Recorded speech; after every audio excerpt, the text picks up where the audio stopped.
ራእይ ምዕራፍ 2 ከቁጥር 1 እስከ 7 በጌታ በኢየሱስ ክርስቶስ ስም አነባለሁ። የጌታ ቃል እንደዚህ ይላል።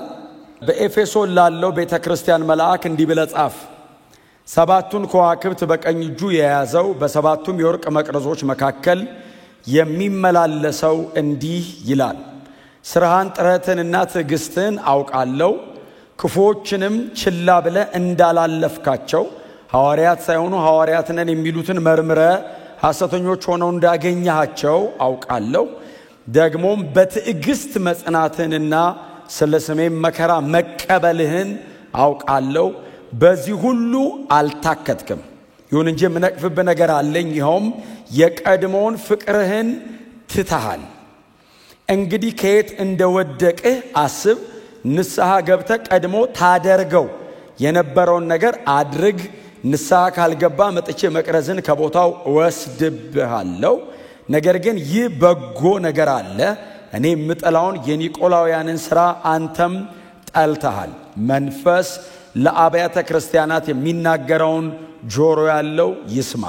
ድል ለሚነሳው በእግዚአብሔር ገነት ካለው ከሕይወት ዛፍ እንዲበላ አደርገዋለሁ። ኤፌሶን በዚህ ደብዳቤ ላይ በዚህ መልእክት ላይ ኤፌሶን የመጀመሪያ ሆኖ ገብቷል አይደል? ወንድማችን ሐዋርያው ቅዱስ ዮሐንስ እነዚህ ሰባት አብያተ ክርስቲያናት ጌታ ኢየሱስ ክርስቶስ እንዲናገራቸው መልእክት ሲሰጠው ብዙን ጊዜ ሳነሳም እንደምናገረው ወንድማችን ዮሐንስ የሚደረድረው ወይንም ደግሞ የኤፌሶን እያለ የሚደረድረው ሰምርኔስ ጴርጋሞን እያለ እየደረደረ የሚቀጥለው በከተሞቹ ሳይዝና ትልቅነት በቸርቾቹ ሳይዝ ብቻ ሳይሆን ዋና መንገድ ስላለ በዋናው መንገድ ላይ የሚሄዱ ከተሞችን እያቋረጠ ስለሚሄድ እነዛ ከተሞችን እየሰካካ ነው የሚሄደውና ዮሐንስ ሲጀመር ኤፌሶን ነው የሱ መኖሪያውም የነበረው። በእድሜው ማብቂያ አካባቢ ረጅሙንም ጊዜ ያሳልፈው በዚህ በኤፌሶን ከተማ በነበረችው ቤተክርስቲያን ውስጥ ነው። የዚህ ቤተክርስቲያንም ደግሞ ሜምበር ነበር ዮሐንስ። አገልጋይ ብቻ ሳይሆን ሜምበር ነበር። እንደምታውቁት ዮሐንስ የጌታ ኢየሱስ ክርስቶስ ሐዋርያ ነው አይደል? የበጉ ሐዋርያ ነው። ስለዚህ ሐዋርያ ነው። አፍተሮል የኢየሩሳሌም ቸርች ሐዋርያ የምንለው አይደለም። በክርስቶስ አካል ላይ ሐዋርያ ተደርጎ የተቀመጠ በጣም ታላቅ አገልጋይ ነው። ኤፌሶን ቤተክርስቲያን ሲመጣ ግን በጢሞቴዎስ እረኝነት ስር ነው የነበረው። ጢሞቴዎስ ነው የዚህ ቤተክርስቲያን እረኛ። ስለዚህ ወንድማችን ሐዋርያው ቅዱስ ዮሐንስ በጣም ግዙፍ ሰው ነው። በጣም ትልቅ ሰው ነው። እኔ ደጋግሜም ስለማነሳ የሱ መልእክቶችና ወንጌል ደግሞ ይሄ ራእይ መጽሐፍ ላይ በጣም አዘውተረን ነው አይደለም የምንነጋገረው። ዮሐንስና ጳውሎስ ነው በጣም በስፋት የምናነሳቸውና በጣም የተከበረ ታላቅ አገልጋይ ነው። በልጅነቱ ቢጠራም ግን ደግሞ ይሄንን ደብዳቤ ሲጽፍ ኦልሞስት የ80ዎቹ ማገባደጃ አካባቢ ነው። ከ93 እስከ 96 ዓመተ ምህረት ገደማ አካባቢ ላይ ነው እና በጣም he was aged በጣም ሸምግሎ አርጅቶ ወደ ጌታ ሊሄድ ባለበት ሰሞን አካባቢ ነው አይደል ወንድማችን ዮሐንስ ይሄንን የሚጽፈውና በጣም በዚህ አይነት ብስለት ውስጥ ያለ ሰው ምናልባትም ደግሞ ከቆጠረን ለሱ ሶስተኛ ትውልድ ነው ጢሞቴዎስ። ምክንያቱም እሱ አለ ከዛ ቀጥሎ ያለው ደግሞ እነ ጳውሎስ እንግዲህ ከዮሐንስ በኋላ ነው ጳውሎስም ወደ ጌታ የመጣው። ከጳውሎስ በኋላ ደግሞ ይሄ ልጅ የጳውሎስ መንፈሳዊ ልጅ ጭምር ነው ጢሞቴዎስ። ስለዚህ ሶስተኛ ትውልድ እንደማለት ነው ለሱ የልጅ ልጁ የማለት ያክል ነው። ግን እዛ ስር ሄዶ ቁጭ ብሎ ዲሲፕሊን ሆኖ የእግዚአብሔርን ቃል ያገለግል ነበር፣ ይገለገልም ነበር፣ ይማር ነበር፣ ያጠና ነበር፣ ደግሞ ያስተምርም ነበር። ደግሞ እንደዚህም ደግሞ ቅዱሱን መጽሐፍ የአዲስ ኪዳናችንን የመጨረሻ መጽሐፍ ማለት ነው ቅዱሱን መጽሐፍ ራእይን ከጌታ ከኢየሱስ ክርስቶስ ተቀብሎ ደግሞ በዚች ከተማ ላይ ሆኖ ያስተላልፋል ማለት ነው። እንግዲህ ዮሐንስ በእድሜው ማብቂያ እንዳልኳችሁ ይሄን ራእይ ሲያይ ካየበት ደሴት ወደ ኤፌሶን መጥቶ በ100 ዓመቱ እንደሞተ ያው ሁላችንም ታስታውሳላችሁና በ100 ዓመቱ ነው የሞተው እና የነበረበት ደሴት ላይ ሆኖ ነው አይደል ራእዩን በሙሉ ያየው። የሲቃይ ቦታውን ነው ራእይ መቀበያ ያደረገለት ኢየሱስ። በጣም የመከራ መቀበያ የነበረበትን ቦታ አሁን በጣም ብዙዎቻችን በተለያየ በየራሳችን ኮንቴክስትና በየራሳችን ብስለት ልክ የምናልፈው ቻሌንጅ አለ። የዮሐንስ ግን ትንሽ ከባድ ነው አይደል? ትንሽ የዮሐንስ ግን ከባድ ነው እንግዲህ በፈላ ዘይት እግሩ ይቀቀል ነበር ብሎ አንድ ፖሊካርፕ የሚባል የሱ መንፈሳዊ ልጅ ነው የጻፈለት ዲፑሺሲያ የሚባል አንድ መጽሐፍ ጽፏል 200 ዓመተ ምህረት ገደማ ላይ እና ሲጽፍ ሐዋርያው ዮሐንስ ይላል በአካል ያውቀዋል ዮሐንስን ልክ ጳውሎስ ጢሞቴዎስን እንደተካው ፖሊካርፕን የተካው ደግሞ ዮሐንስ ነውና ሲጽፍለት እግሩን በፈላ ዘይት ውስጥ ይቀቅሉት ነበር ይላል እንግዲህ የፈላ ዘይት ውስጥ መቀቀል ምን ያህል ያማል ብዬ ማንንም አልጠይቅም እዚህ ውስጥ ተቀቅሎ የሚያውቅ የለም አይደል ወንጌል ተብሎ ተቀቅሎ ሰው ቢያውቅ እኮ እዚህም አይመጣም በጣም ነው የሚያስጨንቀው ማለት ነው ወንጌል ይሄን ሁሉ መከራ መቀበል ራሱን የቻለ ሌላ መመኪያ ትምክት ነው ራሱን የቻለ እኮ ትምክት ነው ግን ራሱ እግሩ በዘይት በፈላ ዘይት ውስጥ ይቀቀል ነበር ከዛ ፍጥሞ በረዶ አማናት በረዶ ላይ ይጥሉታል ከዛ ያሰቃዩታል ከዛ በዛው ሁሉ መከራ ውስጥ ያልፋል ቀድም ፍሬክሳን በበችልን ምዕራፍ 1 ላይ አይደለም የሚነግረን ምዕራፍ 1 ላይ እኮ ምን ያህል መከራ እንደተቀበለ ነገረን ምን ያህል መከራ ነው ዮሐንስ የተቀበለው ብለን እኛ አድንቀን ነው ልንሰማው በጣም ጓጉተን ስንጠብቀው ከእናንተ ጋር አብሬ መከራውን ትግስቱንና መንግስቱን መካፈል ብሎ አለፈው አሁን ይሄ ሰውዬ በጣም ብዙ ሊዘረዝረው ነው ብለን ስንል ከእናንተው ጋር አብሬ ብሎ እንደ ኤፌሶን አይነት በኤንሸንት በጥንቱ ዘመን በጣም ትልቅ ከተማ ነው ከሮም ቀጥሎ ሁለተኛ በጣም ትልቅ ከተማ ነው ከነቆሮንቶስ ሁሉ ይበልጣል በጣም ሲቪላይዝድ ነው በዛ ዘመን ኤፌሶን መኖር ራሱ እጅግ በጣም ራሱን የቻለ ትልቅ ክብርና እድል ነው ኤፌሶን በእንደዛ አይነት በተመቻቸው ሁኔታ የሚኖርን አንድ ቸርች ውስጥ የሚመጣ ደቀ መዝሙር ፍጥሞ በፈላ ዘይት እግሩ እየተቀቀለ በረዶ ላይ እየተጣለ ያን ሁሉ ግርፋት እየወረደበት ያለ ሰውዬ እኔና አንተ አብረን መከራ እየተቀበልን ነው አለው እና ዮሐንስ አሁን ቸርች ውስጥ በጣም በምቾት የተቀመጡ ሰዎችን መከራ እየተቀበላችሁ አይደለም አይላቸውም አብረን ነው መከራ እየተቀበልን ያለ ነው ለኔ መከራ እዚህ መገረፍ ነው ላንተ መከራ ደግሞ ምቾቱም ሊሆን ይችላል እኔ በመከራ እንድጸና እግዚአብሔር ጸጋ ያገዘኝ ነው አንተ ደግሞ በምቾት ውስጥ ርዕስን ሳትቀይር አቋምን ሳትቀይር በዛ ሁሉ መካከል ደግሞ የክርስቶስ ወንጌልን ይዘህ ደግሞ እንድትቀጥል የሚያደርግም እሱ ራሱ እግዚአብሔር ጸጋ ነው እና ከናንተ ጋር አብሬ አለና መከራውን አይደል ከዛ ትግስቱን ከዛ መንግስቱን የመካፈል በመከራ የታገሰ በክብር ይካፈላል ሶስቱ በአንድ አማኝ ህይወት ውስጥ የማይነጣጠሉ ናቸው በኤፌሶን ከተማ ላይ ለቹ ቤተክርስቲያን ሲጻፍላት ይሄ ደመቅ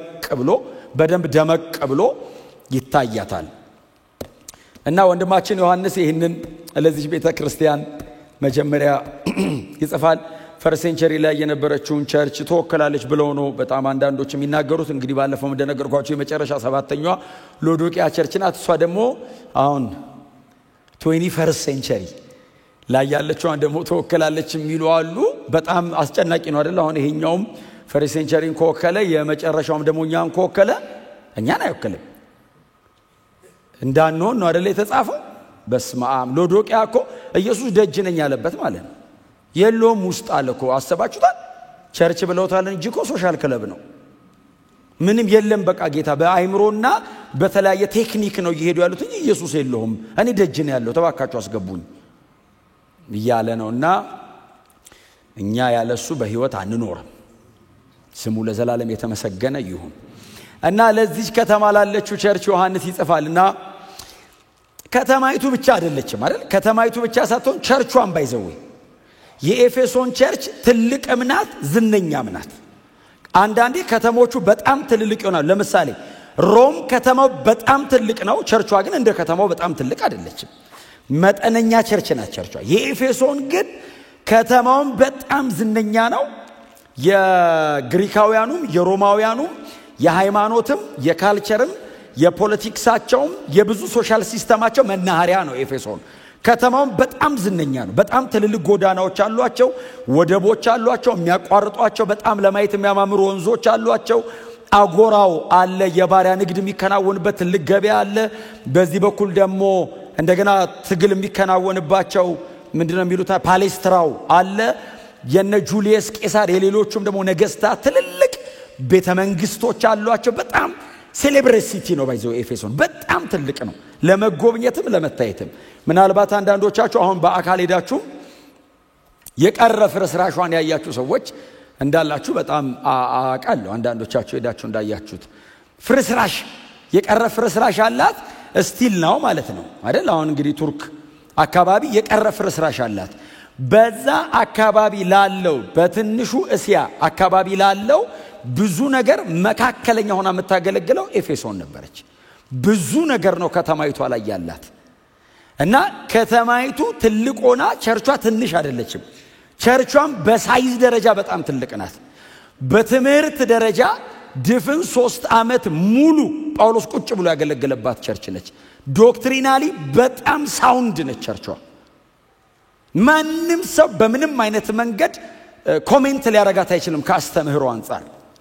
ስትራክቸሯም በጣም ሲሪየስ ነው።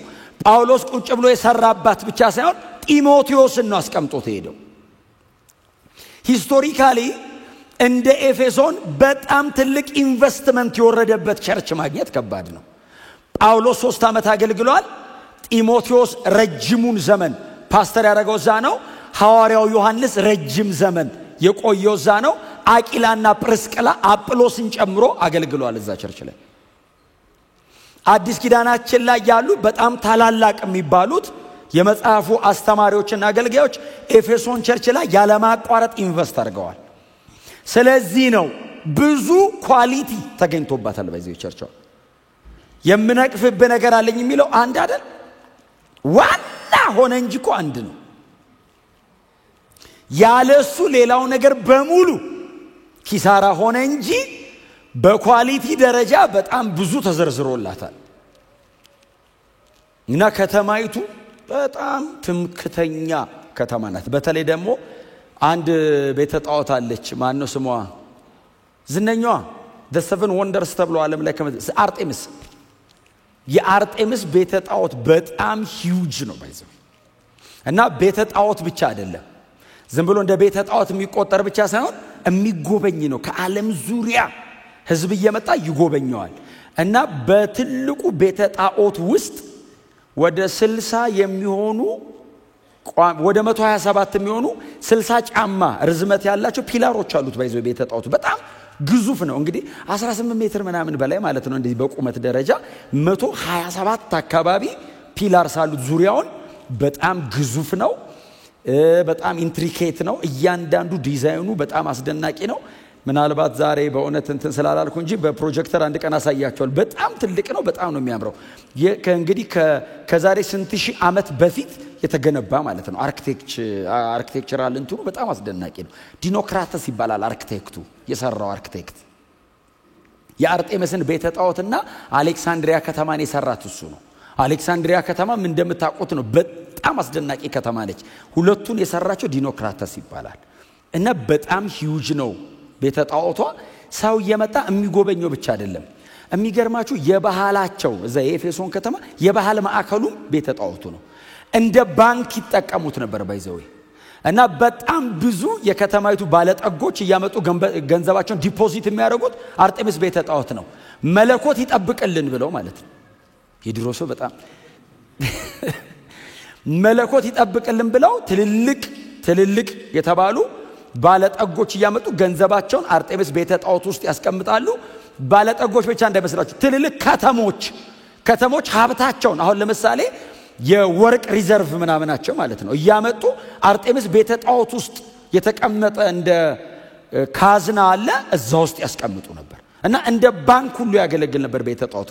ያን ያክል ትረስት ተደርጋ ማለት ነው አርጤምስ። እና አርጤምስ ጣዖት አላት፣ ምስል አላት። ስፒሪቹዋል ዋርፌር ላይ ተናግሬዋለሁ። ከአንገቷ ጀምሮ እስከ እግሯ ድረስ ሙሉ በሙሉ ምስሉ በጡቶች የተሞላ ነው። እና ኖሪሽ ታረጋለች ብለው ያምኗታል። እና የፍጥረት መግቦት አላት። እንደገና ልጆች ሲያስፈልጉ የምትሰጠን እሷ ናት። ምድራችንን የምትባረክና የምታለመልምልን እሷ ናት። እና ሰው ሰርቷታል ብለው አያምኑም። ምስሏ ከሰማይ ወርዷል ብለው ነው የሚያምኑት። ያን ያክል መለኮት ናት ብለው ያምናሉ። ስለዚህ ሚላችሁ ከሆነ ጳውሎስ ወደ ኤፌሶን ከተማ ሊያገለግል ሲገባ የነበረው ሁከት ጳውሎስ በወንጌል አገልግሎት ያመጣው ትልቅ ችግር የአርጤምስ ክብር ተዋረደ ነው አይደል? የኤፌሶን ከተማ ሰዎች ብለው ጮሁ ይላል። እና የከተማው ከንቲባ ነው የሚለው ሰበሰባቸው። እናንተ የኤፌሶን ሰዎች ሆይ አላቸው። አቤት ምን ሆናችሁ ነው ሲል፣ አርጤምስ ክብሯ ተዋረደ፣ እንዴት ተደርጎ የአርጤምስ ክብር በስጋ ለባሽ ሊዋረድ ይችላል? እንዴ ምስሏ ከሰማይ የወረደችው ታላቂቱ አምላካችን አርጤምስ እንዴት አትዋረድም ሲሉ ጳውሎስ የሚሉት ሰውዬ በጣም በተተነጎናቸው ሰው እግዚአብሔር የልዩነት ምክንያት ያርግ በሉት እስቲ። በእውነት ሳትመጡና ስትመጡ ማስተዋወቅ ጥሩ ነው። ስትኖሩና ሳትኖሩ ጳውሎስ ሳይገባ በፊት 12 ያክል ደቀ መዛሙርት ነበሩ። ባይዘው እዛ ኤፌሶን 12 ነበሩ። የሐዋርያት ሥራ ምዕራፍ 19 ቁጥር 1 አካባቢ ጀምሮበት 12 አካባቢ እኮ አሉ። በሰላም ነው የሚኖሩት። ጳውሎስ የሚሉ ሰው ይልክ ከተማው ሲገባ ቀሳልና 12ቱን አገኛቸው። መንፈስ ቅዱስ ተቀበላችሁ እንዴ አላቸው። አልተቀበልም ማለት ነው አለና ሰብሰብ አድርገው የሆነ ክፍል አስገብቶ እጁን ጫን። ሁሉም ተቀበሉ። ከዛ አስተማራቸው። ኑ ወንጌል ስርጭት እንውጣ አላቸው። ወንጌል ስርጭት ወጡ። እንደባለፈው እኛ እንደወጣ በጥበጥ አለ አገሩ። ከዛ አያሌ ህዝብ ወደ ቤተ ክርስቲያን መምጣት ጀመረ። ሲመጣ አንድ ማነው ስሙ አንጥረኛው ዴሜጥሮስ የሚሉት አንጥረኛ ስማ በጣም አደገኛ ነው። ባይዘው የሰውየው የአንጥረኛነቱ አርጤምስ አምላክ ናት ብሎ አምኖ አይደለም፣ የገቢ ምንጭ ነው። ቤተ ጣዖቱ አጠገብ ቁጭ ብሎ ምስል ይሸጣል። ከዛ እየሸጠ ጳውሎስ የሚሉ ሰውዬ እንደመጣና ከተማ ውስጥ ወንጌል እየሰበከ እንደሆነ ሰምቷል። እየሸጠ የሳምንት ገቢውን ቼክ ሲያደርገው ከዚህኛው ሳምንት ጀምሮ ያለው ብዙ ገቢ የለውም። ምንድነው አላቸው። ተከታዮቹ ቀንሰዋል አሉት። ይሄዱ አለ ምስል የማይቀረጽበት እዛ ሄዷል ሰው ሁሉ። የት? ኧረ ጳውሎስ የሚሉ ሰውዬ ወንጌል ሰብኮ በሙሉ ወደዛ ሄዷል። እና ያንተን የአርጤምስን ምስል ማን ይገዛልሃል ሲሉት መጽሐፍ ሲናገር ባይዘው የገቢ ምንጩ እንደ ተጎዳ አውቆ ነው የሚለው ቃሉ። ለአርጤምስ ተቆርቆሮ የሚል ቃል የለውም። እሷ ተነካች ማለት እሱ ሰርቫይቭ አያረግም። በጣም ብዙ ነገር ከሂሳብ ጋር የተያዘ ነው ባይዘው ከአምልኮ ጋር እንዳይመስላችሁ። በኋላ ላይ የገቢ ምንጫቸው እንደቆመ ሲያቅ አይደለም ይላል። በተመሳሳይ ሙያ ላይ ያሉ ሰዎችን ጠራቸውና የናንተስ አይ ምንም የለም።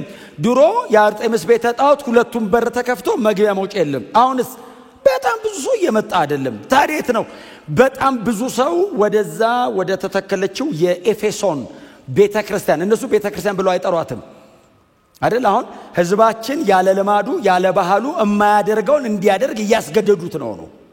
አሁን ቸርች የሚለው ገና ነው። ከዚህ በኋላ ነው ቸርች የሚለው ስም የሚመጣው። ቸርች የሚለው የሚታወቀው ደግሞ በደቀ መዛሙርቱ መካከል እንጂ ደጅ ባሉት መካከል አይታወቅም። እንኳን ድሮ ዘንድሮ ሄደ ቤተክርስቲያን ነው ብትል አንዳንዱ ሰው እኮ አሬ ምን ቤተክርስቲያን ሊልኩ ይችላል። እኛንን የምናቀው የተነካሶ ነው የሚያቀው፣ መሐል ያለ ሰው ነው የሚያቀው። ክብር ለእግዚአብሔር ይሁን። በኋላ አርጤምስ ክብሯ ተከታዮቿ እንደቀነሱ ሲያቅ የገቢ ምንጩ እንደቆመ ሲያቅ ኖርማሊ ደግሞ ክብሯም ደግሞ ተዋረደ። ምክንያቱም ድሮ አምላክ ናት የሚሏት አይደለችም ማለት ጀመሩ። እና አምላክ ማን ነው ሲሉት ኢየሱስ ክርስቶስ ማለት ጀመረ ከተማው ሕዝብ። በዚህ ጊዜ ጳውሎስ የሚሉትን ሰውዬ ከተው ነው ከተማይቱ በሙሉ ወደዛ መዞሯ ነው። ስለዚህ የቀረንን ይዘን እናውክ ብለው የከተማውን ሕዝብና አንዳንድ ማኔ ሐዋርያ ሥራ ላይ ሳነ በጣም የሚገርመኝ ክፍል አለ። ስራ ፈቶችን አስተባብረው የሚል ቃል የሥራ ፈቶች ስራ ነው ማለት ነው። ስራ ፈቶችን አስተባብረው ምን እየተሰራ እንደሆነ የማያውቁ ስራ ፈቶች ማለት ነው። ምን እንደሰራ አያውቁ እና አርጤምስ ክብሯ ተዋርዷል ብሎ ዴሜጥሮስና ግሩፑ ሲል በጣም ሌላው የሚገርመኝ ነገር የከተማው ሕዝብ ይላል ያለማቋረጥ ለ2 ሰዓት ጮኸ የሚል ቃል ያለማቋረጥ ለ2 ሰዓት ድፍን ከተማ አስባችሁታል? መጽሐፍ ግን ሲናገር ለምን እንደሚጮህ አያውቁም የሚል ደግሞ አንድ በጣም የድሮ ሰውና የዘንድሮ ሰው መመሳሰሉ በማናውቀው ነገር እኮ ነው ኮሜንት የምናደርገው። ብሎ ለምንድን ነው የምትጮሁት? እየጮሁ ነው። ለምንድን ነው እንደዚህ የምታደርጉት? እያረጉ ነው።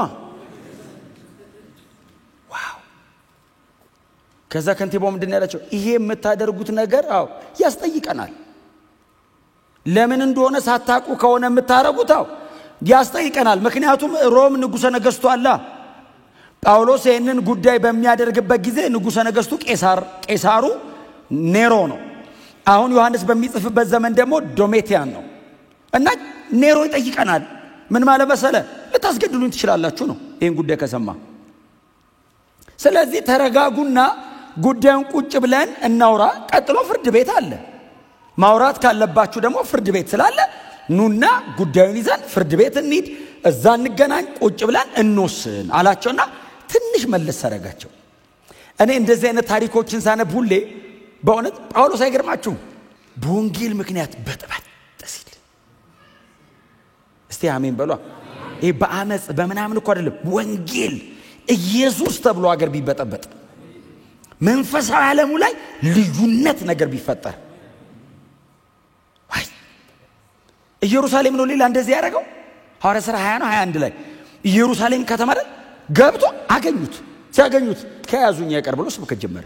ሲሰብክ የከተማው ሕዝብ ተሰበሰበ ይልና ሊቦጫጭቁት ደረሱ ይላል። ሊትራሊ ሊቦጫጭቁት ነው። በቃ ግን ጥልጥል ያደረጉት ሲሉ ለወታደሮቹ መልእክት ደርሶ መቶ አለቃው ነው አይደል ወታደር ይዞ ገብቶ ከመሃል እንደምንም አወጣው። ከመሃል ኮን ይኸው እንግዲህ ደቀ መዛሙርት ክርስቲያኖች እንደምንም እየተጋፈጡለት ሊቦጫጭቁት ደርሶ እሱ ስብከት እኮ ያቆመ እንዲህ ሊገነጥለው የሚሰነዘረው ሰው ኢየሱስ ይወዳል። አንተ ምን ይሞቱ ይላል። አስበዋል እንዴት ገንጥለው ሲያወጡት ይላል። የወጣበት ሰረገላ ላይ ቁጭ ብሎ መቶ አለቃውን ዝም እንዲያሰኝለት ለመነው ይላል። አንዴ ዝም አሰኛቸው እስቲ ምን ነው? አረ ጮሁ በጣም ዝም ሲያሰኝ በዕብራይስጥ ማውራት ጀመረ ይላል። ዕብራይስጥ ሲያወራ ከፊት ይልቅ ጸጥ አሉ ይላል። የሀገራችን ሰው ነው ብሎ ከዛስ ወንጌል ሲሰብክ ከፊት ይልቅ ጮሁ ይላል። ሰውየው እኔ በጣም ነው የሚገርመኝ በእውነት ጳውሎስ አይገርምም? እንደዚህ አይነት ፐርሰናሊቲ ምን አይነት ፐርሰን ነው ሰውየው? እንዴት አይነት ስብዕና ነው? እንደው ምንስ ቢገባውና ቢነካው ነው? ምንም ላለመገደሉ ዋስትና የለውም። ባይዘው እኛንን መጽሐፉን በሙሉ ስላነበብነው የት ጋር እንደጨረሰ የምናውቀው እንጂ መሀል ላይ ይገደል አይገደል ምንም እሱ የሚያውቀው ነገር የለም። ጌታም እየተገለጠ አይዞ ያለው ሁለቴ ነው። እዛ አውራቂ ስንትን ሲል ሲበጠብጥ የተፈጥሮ አደጋ ሲሆን አይዞ ያለው እንጂ ሰው ሲያሰቃዩ መቼ አይዞ ብሎት ያውቃል? ከዛ ሊሞት ሲል መጨረሻ ላይ አይደል ሁለተኛ ጢሞቴዎስ ምዕራፍ 4 ላይ ጌታ ባጠገቤ ቆመ አለ። አይዞ አለኛል። አሜን ወይ ጌታ ሆይ ተመስገን። ረጅም ልኖር ነው ሲል አይደለም ማለት ታዲያ የስብከት ስራ ስላልጨረስክ ነው እና ትንሽ ይቀራል ጨርሰና ብዬ ነው። የስብከቱ ስራ እንዲፈጸም ነው አጠገቤ ቆሞ ያበረታኛል። ክብር ለኢየሱስ ይሁን። እና እቺ ከተማ በዚህ ሰው ጳውሎስ በተባለው ሰውዬ ተገልግላለች። አያሌ ሰዎች እግዚአብሔርን ኃይል ደግሞ አይተዋል አይደል? ሰውነቱን የነካ ጨርቅ ሌላ ቦታ ሄዶ ሰዎችን ይፈውስ ነበር። በጣም ብዙ እግዚአብሔር እጅ ይገለጥ ነበር። በጣም ብዙ ሰው ዴሊቨር ሆኗል። በወንጌል እውነትም በሚገለጥ እግዚአብሔር ኃይልም በጣም ብዙ ሰው ዴሊቨር ሆኗል ኤፌሶን ላይ። ምክንያቱም ስትሮንግ ሆልድ ነው ባይዘው ኤፌሶን ኖርማል ከተማ አይደለም። እጅግ በጣም ጥልቅና ጠንካራ የሆነ የአጋንንትም ከተማ ነው ባይዘው ሊትራሊ ሰይጣን ወክ የሚያደርግበት ከተማ ነው ኤፌሶን። ስለዚህ ማኒፌስት ያደርግ የነበረው የእግዚአብሔር ኃይልም በዛው መጠን ነው። ጳውሎስ የሆነ ቦታ ቆሞ ያገለገለ ጨርቁ ደግሞ ሌላ ቦታ ሄዶ ሰዎችን ይፈውስ ነበር። የነበረው መንፈሳዊ ዓለም በጣም ሲሪየስ ስለነበር ያንን ለመናድ እግዚአብሔር ከጳውሎስ ስጋና ደም አልፎ ጨርቁን ሁሉ ይጠቀመው ነበር። አልበቃ ብሎት ሰውየው ማለት ነው። ጳውሎስ እንስ ሲልበት ጨርቅ ልዋስ ብሎት ጨርቁ ሌላ ቦታ ያገለግላል፣ ሰውየው የሆነ ቦታ ያገለግላል። ፐርሰናል ኢንቴንሽን ስላልነበረው እንጂ ጳውሎስ በኤፌሶን ከተማ በተገለጠ እግዚአብሔር ኃይል በግሉ በጣም ብዙ መንገድ መሄድ ይችል ነበር። የለው ያንን ካገለገለ በኋላ ኤፌሶን ከተማ ላይ ሲጨርስ ወንድማችን ሐዋርያው ዮሐንስ ደብዳቤ እስኪጽፍላት በራእይ በኩል ታይታ እስኪጻፍላት ጳውሎስ ድጋሚ በአይን አላያቸው። ትዝ ይላችኋል ሲለያዩ ጳውሎስ ኤፌሶን ጨርሶ ወጥቶ ሄዶ ከዛ በኋላ በሌሎች ደሴቶች አርጎ በነሳሞትራቄ ሚሊጢን ምናምን የሚባሉ አሉ በእነሱ ዞሮ ወደ ኤፌሶን ከተማ መግባት አይችልም። ከገባ ይገደላል። ቀጥሎ ጊዜ የለውም። ወደ ሮም እየሄደ ነው። ወደ ሮም እየሄደ ስለሆነ ጊዜ የለውም። ከገባ ይቆያል። ጠራቸው። ወደብ ላይ ጠራቸው የኤፌሶን ቤተክርስቲያን ሽማግሌዎችን ሰበሰባቸውና ወደቡ ላይ ይላል አይደል ተንበርክከው ጸለዩ ይላል ድጋሚ አይኔን አታዩኝም አላቸው አልመጣም በዚህ ሄጄ ወደ ጌታ ነው የሚሄደው አለቀሱ ይላል በጣም አምርረው አለቀሱ ይላል እና ጳውሎስን ረበሹት ባይዘው ድጋሚ አይኔን አታዩኝም ስላላቸው ይላል ምክንያቱም ሁሉም ወደ ጌታ የመጡት በሱ ምክንያት ነው ሁሉም 3 ዓመት ሙሉ ከጳውሎስ ጋር አብረው አሳልፈዋል ጄኒውንሊ ጳውሎስን ያውቁታል በጣም አግሬሲቭ ነው በጣም ሊጋጫቸው ይችላል በጣም ለወንጌል እውነት የጨከነ ሰው ነው የሚያደርገው ነገር በሙሉ ግን ለወንጌል እውነት ስለሆነ የሆነ ቀን ዲስአፖይንት ቢሆኑ በሱ የሆነ ቀን ግን አንደርስታንድ ያደርጉታል እና ሪሊ ማን እንደሆነ ገብቷቸዋልና አለቀሱ ደግመናና ይም ሰማይ ነው የምንገናኘው አላቸው ግን አላቸው ለመንጋው ማይራሩ ተኩላዎች እንደሚመጡ ወቁ ተጠንቀቁ አላቸው አያችሁ አሁን ራእይ መጽሐፍ ላይ ይሄ ደብዳቤ ለተጻፈላት ቸርች ጳውሎስ አስቀድሞ ነግሯቸዋል የሚመጡ ተኩላዎች አሉ አይራሩ ለሰው ህይወት ጉዳያቸው አይደለም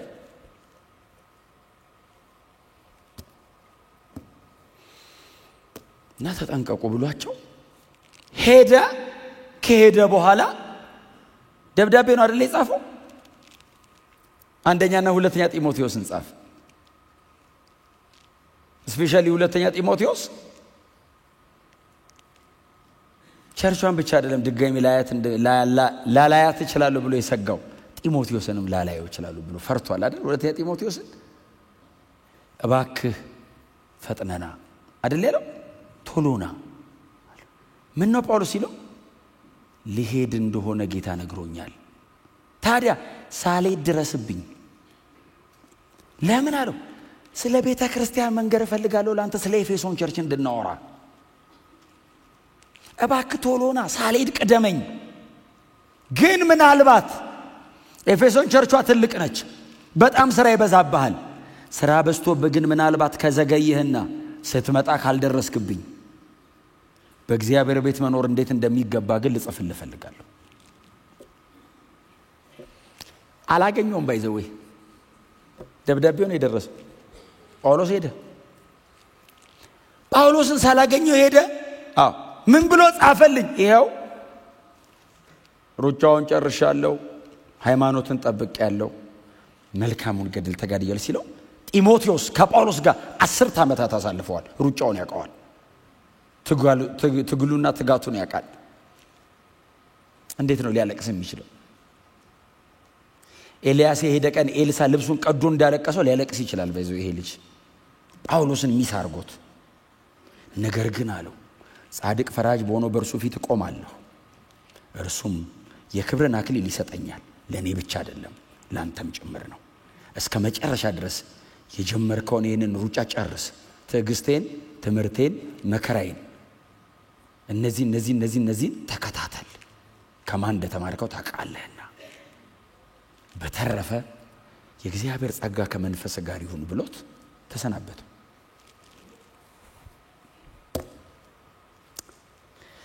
ጢሞቴዎስ ቀጠለ ባይዘው ተከታተለው ባይዘው ጳውሎስ ተከታተለው መከራዬን ተከታተል ብሎት ነበር ባይዘው ጳውሎስና ጢሞቴዎስ ከተለያዩ በኋላ ጢሞቴዎስ እስር ቤት ገብቶ ነበር በወንጌል ምክንያት ዕብራውያን ላይ ስንደርስበት እናየዋለን ታስሮ ተፈቷል ባይዘው ጢሞቴዎስ በወንጌል ምክንያት ጸንቶ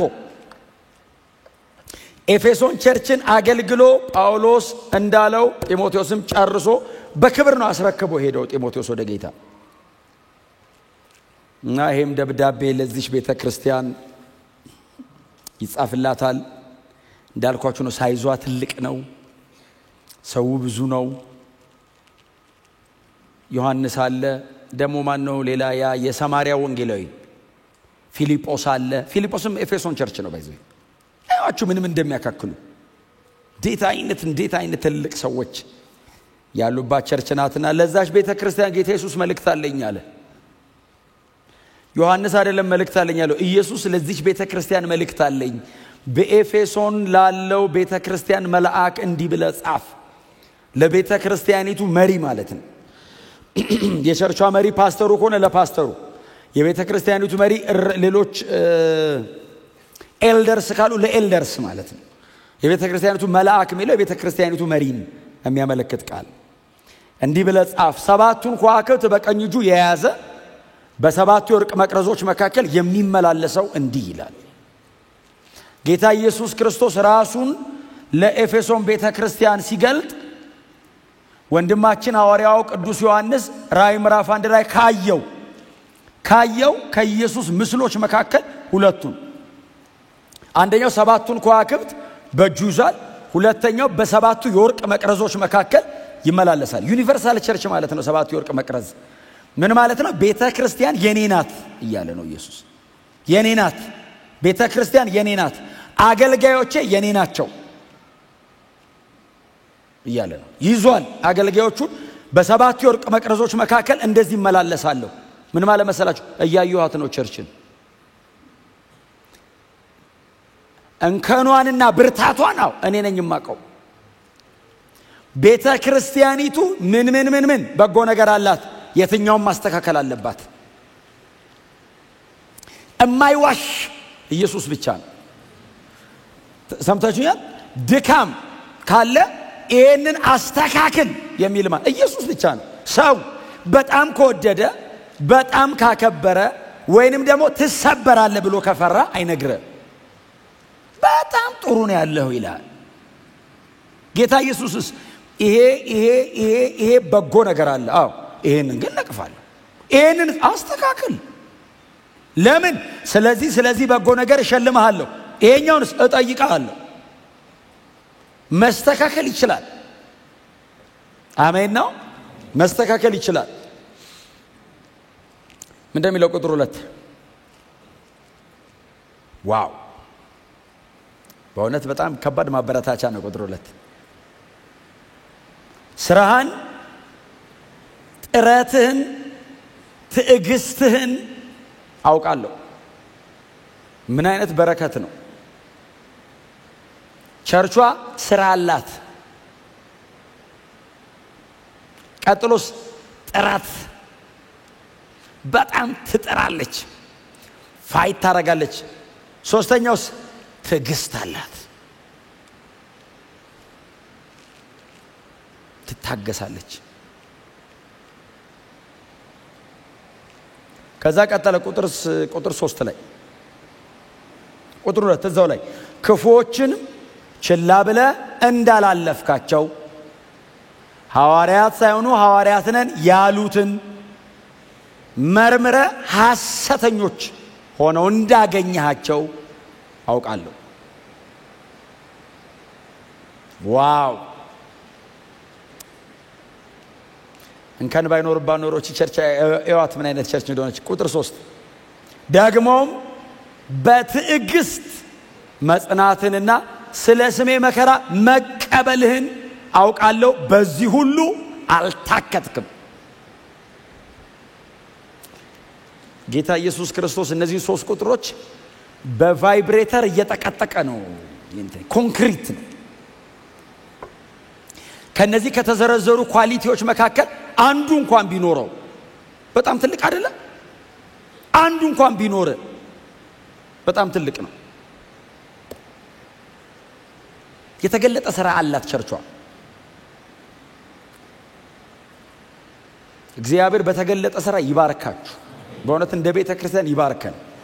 ኢየሱስ ይህንን አይቻለሁ አለ። ምን አይተሃል እኛ ጋር ጌታ ሆይ ሲሉት ሥራህን አውቃለሁ። እኔን የሚያስደስትና የሚያከብር ሥራ ትሰራለህ። እንደ ቤተ ክርስቲያን አበረታታለሁ።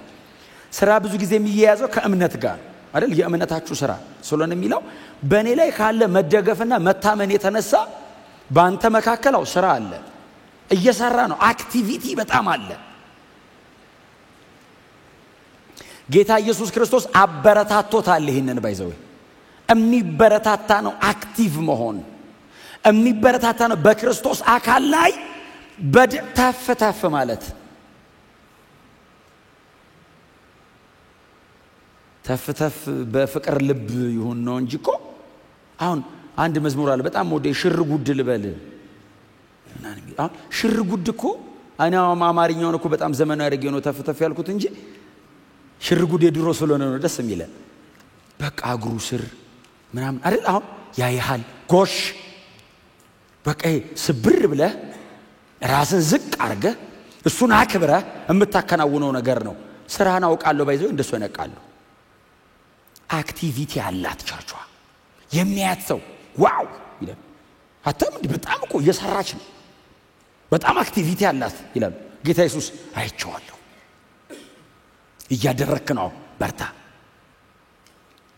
ክብር ለኢየሱስ ይሁን በፍጹም በእውነት ነው ማለት ዶርማንት እንዳትሆኑ ይሄ ድፍን ያለ ሕያው ያልሆነ እየሰራዩን አይሁን የማያስታውቅ እንደሱ እንዳትሆኑ ተንቀሳቀሱ አሜን ነው ተንቀሳቀሱ የሚንቀሳቀሰው ነው የሚጋጨው አሁን አንዳንድ ሰው ማንም እንዲነካው አይፈልግም ማንንም አይነካም እኔ ገርማል ሰው ጋር አልደርስም እንዳደርስብኝ ይላል እዚህ ደግሞ ያለነው ቸርች ነው እየተነካካን ጎናቸው ንኩትን እየተነካካን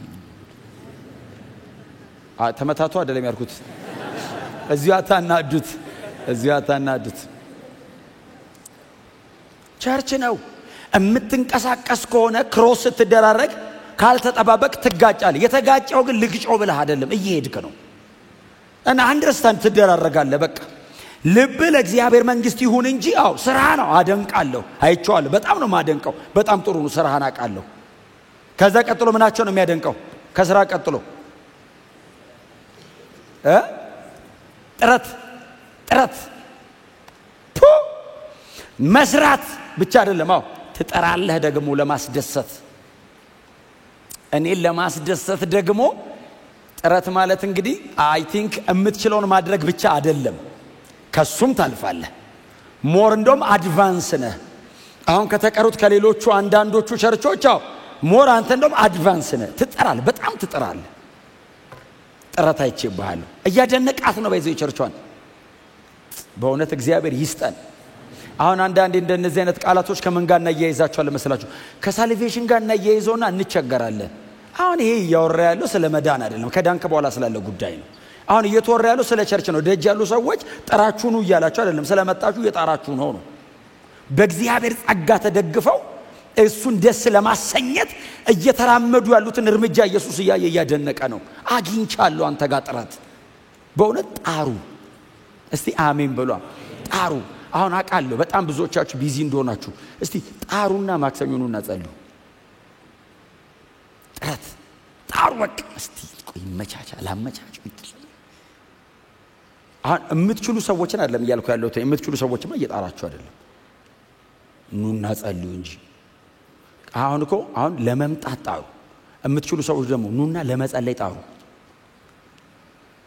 እንጣር እንያዝ እንታገል ፋይት እናርግ ኮምፎርታብል ዞን አትምረጥ ነው መጣር ማለት ሞር ፋይት ማድረግ ማለት ነው ያቀታለው ይቋቋማለው ፋይት ታረጋዋለህ ስራ አለው ጥረት አለው ስራ እንደው ዝም ብለህ እየሰራ ብቻ ሳይሆን በደንብ ፎከስ ሆነ አስበህበት ነው እየሰራ ያለው እያየው ነው ጊዜ እየሰጠ ነው ጉልበት እየሰጠ ነው ገንዘባቸውን እየሰጡ ነው አለን የሚሉትን ነገር በሙሉ ሳክሪፋይ ያደርጉ ነው ይሄን ሁሉ ነገር እያየው ነው ስራ ላይ አው እየሰራ ነው እያየውት ነው አይገርማችሁ አሁን እኮ ማንንም ሰው ኖቲስ አላረገኝም ሊል ይችላል እኮ አንዳንድ ሰው አሁን ኤፌሶን ቸርች በጣም እየታገልኩ ነው በጣም እየለፋው ነው እኔ አሁን በጣም ይሄው ሳገለግል ነው ሙሉ ሳገለግል ነው ማድረው ስሰራ ነው ሙሉ ስታገል ነው ሙሉ በዚህ በኩል ስሮጥ ነው ሙሉ ከዛ ደሞ ወጥቼ ደግሞ እንደገና ግሊን ስራ ደግሞ ሰራለሁ በዛ በኩል ደግሞ ሄዳለሁ ደግሞ ፋሚሊ ደግሞ ይጠብቀኝ ጌታ መጣና እንደዚህ ጥረተና አይቻለሁ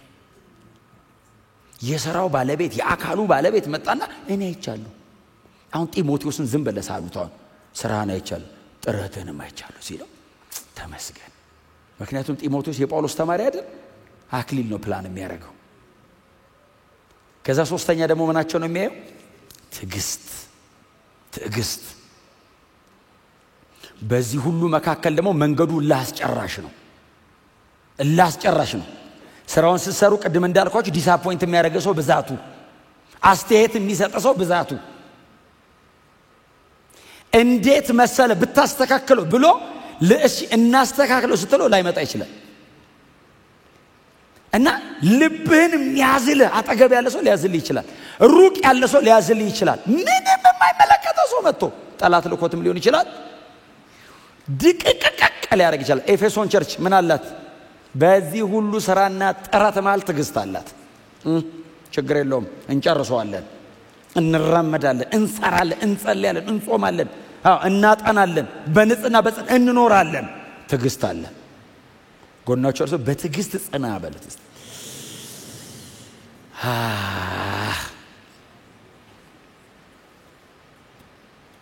ትዕግስት ደግሞ ፈታኝ በሌለበት ትዕግስት የለም።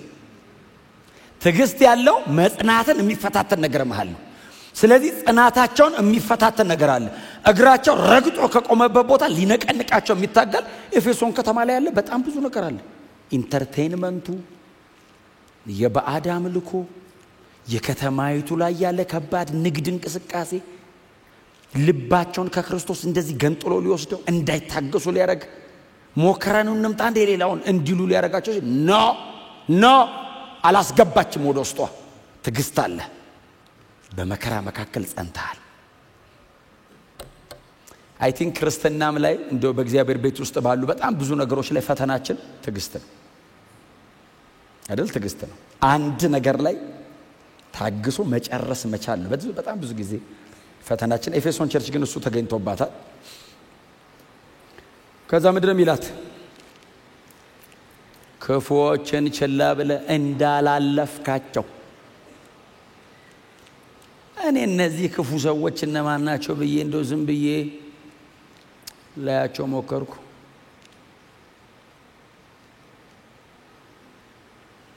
እግዚአብሔር ክፉ ብሎ ከጠራ በጣም ከባድ ነው። አሁን ሰው ክፉ ሲል ከሰው አንፃር ነው። እግዚአብሔር ከሰማይ ይሄ ክፉ ነው ካለ እግዚአብሔር ክፉ ነው የሚለው አይ ንግግሩን አይቶ አይደለም ጀርባውን ጭምር አይቶ ነው። ነገሩን የሚያደርግበትን መንገድ ነው።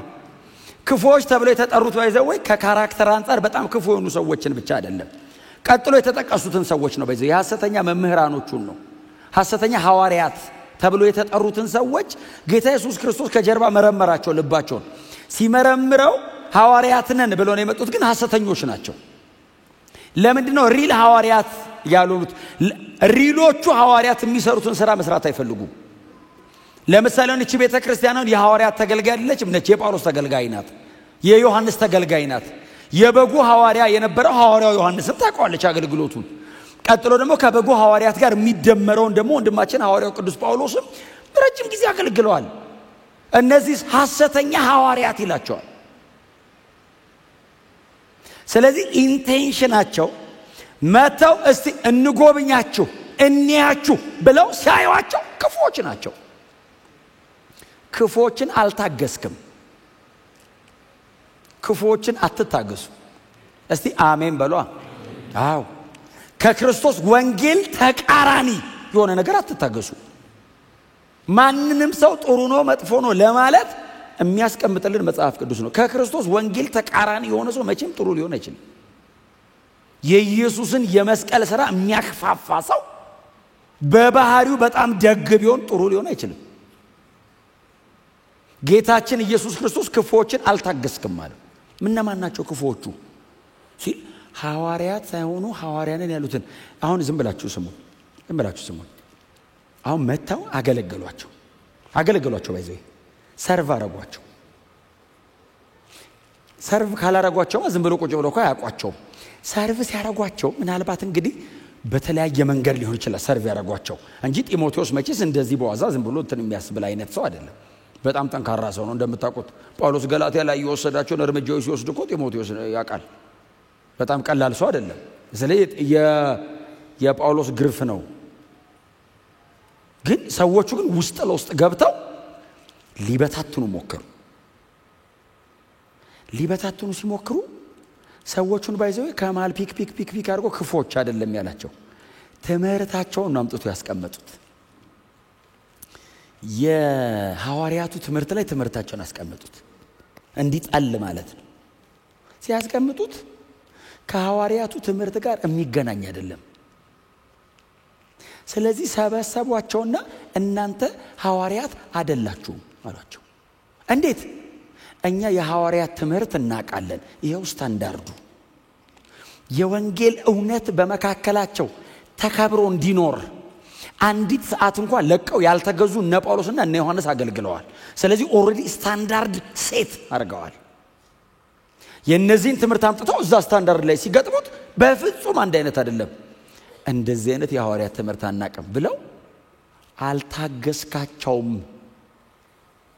አሁን እኮ ቁጭ አድርገ መክረ ተመለሱ አይደለም አልካቸው የሚለው አንተ ክፉዎች ናቸው በልሃል ጌታው። ያው እኛም አንታገስም ነው ያለው።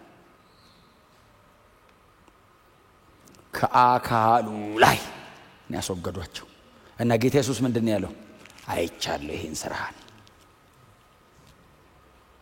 በጣም ወዳጆች ሆይ ከእውነት ጋር ሳይዳርጉ አሜን ነው ከእግዚአብሔር ልጅ ከኢየሱስ ክርስቶስ ወንጌል በኩል ቆሙ። ሁሌ በፍጹም በዘመናችሁ ሁሉ የምንም የማንም የግለሰብ ቲፎዞ እንዳትሆኑ፣ ወንጌልና ወንጌል ብቻ። ዛሬ የክርስቶስን ወንጌል ሲሰብክ አይታችሁት በጣም መልካም ከሆነ ነገ የክርስቶስ ወንጌል ተቃዋሚ ከሆነ እሱ ከተቃወመማ ምን ማድረግ ይቻላል ተብሎ የክርስቶስ ወንጌል ተቃዋሚ ይሆናል እንዴ? ኖ ኖ ኖ ኖ ኖ ኖ ብራዘር አሜን ነው። አዎ ሁሌ በእግዚአብሔር በኩል መቆም ያለብን።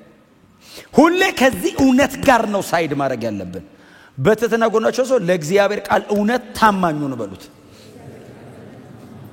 ዶክትሪናሊ ላሉ ነገሮች በጣም ሲሪየስ ነው።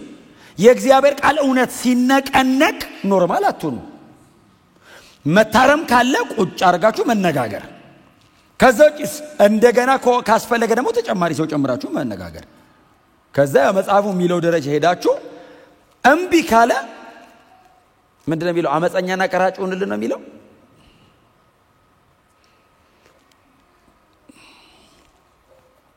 በቃ ትቻሉ ድጋሚ እኔ እናንተ መንገድ አንጋራም ብለው ሂድ።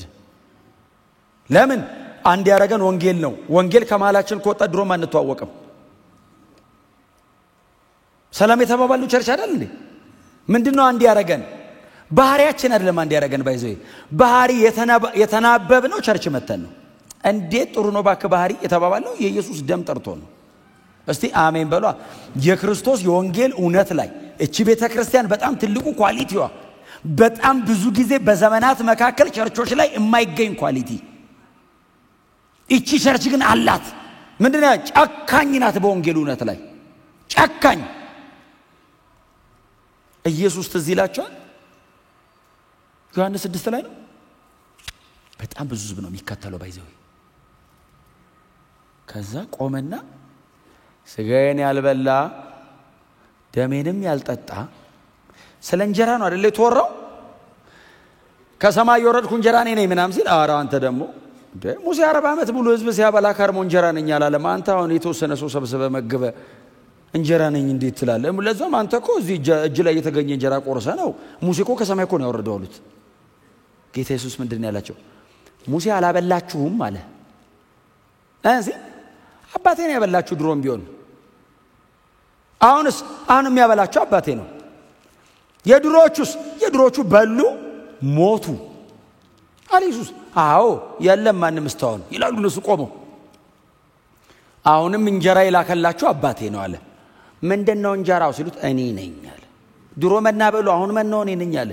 እኔን የሚበላ አይሞትም አለ፣ በህይወት ይኖራል አለና ከዛ ስጋዬን የማይበላ ደሜን የማይጠጣ የአባቴን መንግስት ይወርስ ዘንድ አይገባውም ሲል ከ12ቱ በቀር የሚል ቃል አለ። ያው 5000 ተመለሱ ምንለው የበሉ 5000 ነው ያኛውን የመጀመሪያውን እንጀራ 12ቱ ቀሩ ነው የሚለው። ከ5000 በላይ ሊሆን ይችላል ባይዘው ሄደው ህዝቡ ፈሪሳውያን ምንድነው የሚሉት? በላናችሁ ነበር እኮ መጀመሪያ። ይሄ ሰውዬ ምን እኮ የሚታመን እኮ አይደለም። እኔው ነኝ ብሎ ስጋዬንና ስጋዬን ብሉ ደሜን ጠጡ ነው ያለው አይደል? እንደሱ አይደል እንዴ ያለው? እንዴ ጌታ ስጋና ደም እንድትወስዱት እንደሱ አይደል እንዴ?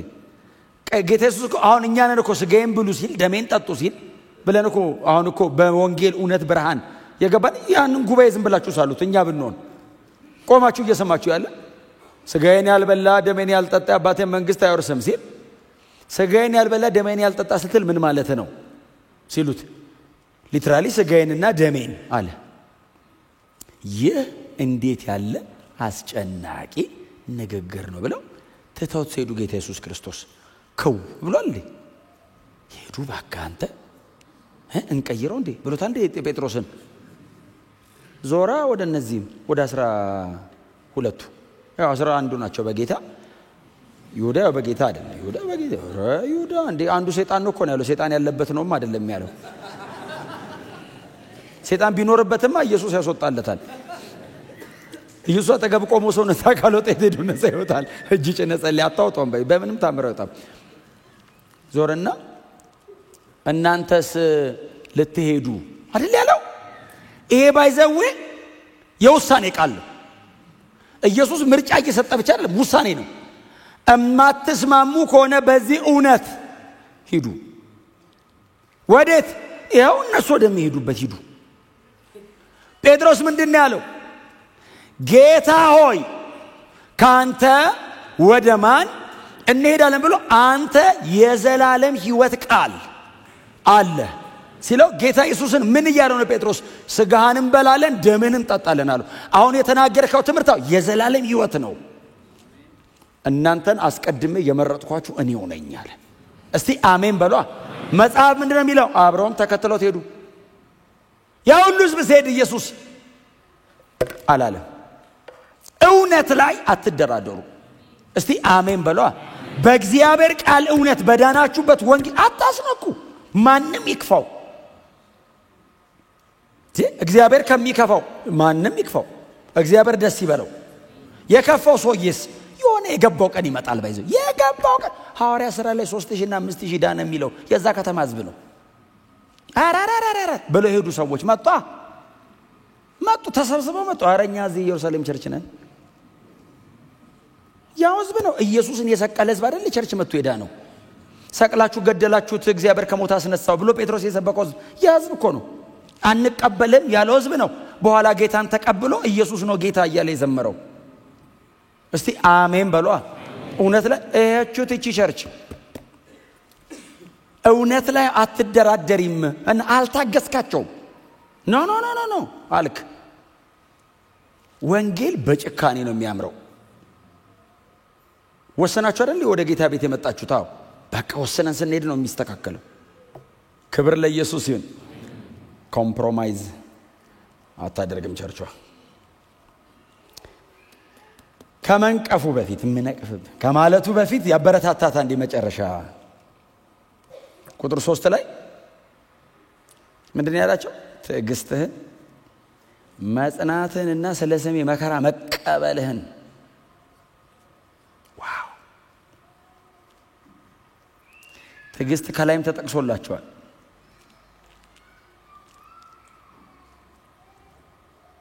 የላይኛው ትዕግስት ከአክቲቪቲ ጋር የተያዘ ነው። ይሄኛውስ ስምን ካለ መካድ ጋር የተያዘ ትዕግስት ነው። ትዕግስትህን ብሎ ምንድነው ያላቸው? መጽናትን ስለ ስሜ መከራ ስለ ኢየሱስ ስም መከራ ይቀበሉ ነበር።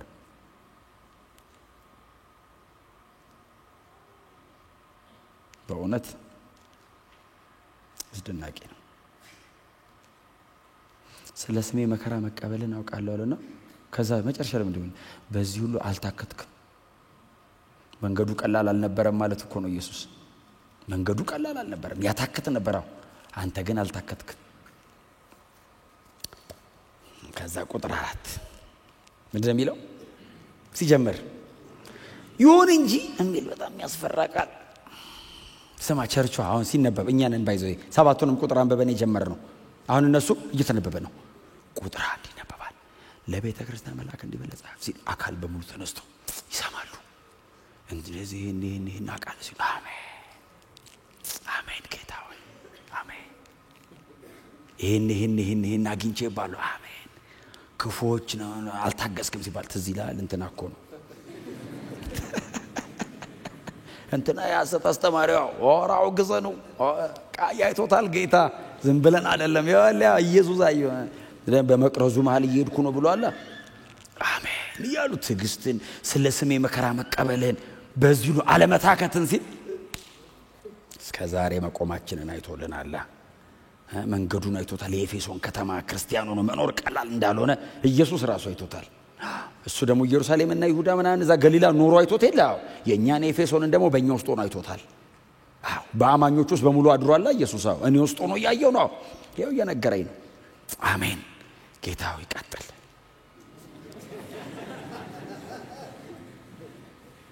አየህ ኢየሱስ እንደሆነ የምታውቀው የመጀመሪያው እውነት እንደሆነ የምታውቀው የሚቀጥለው እውነት ነው።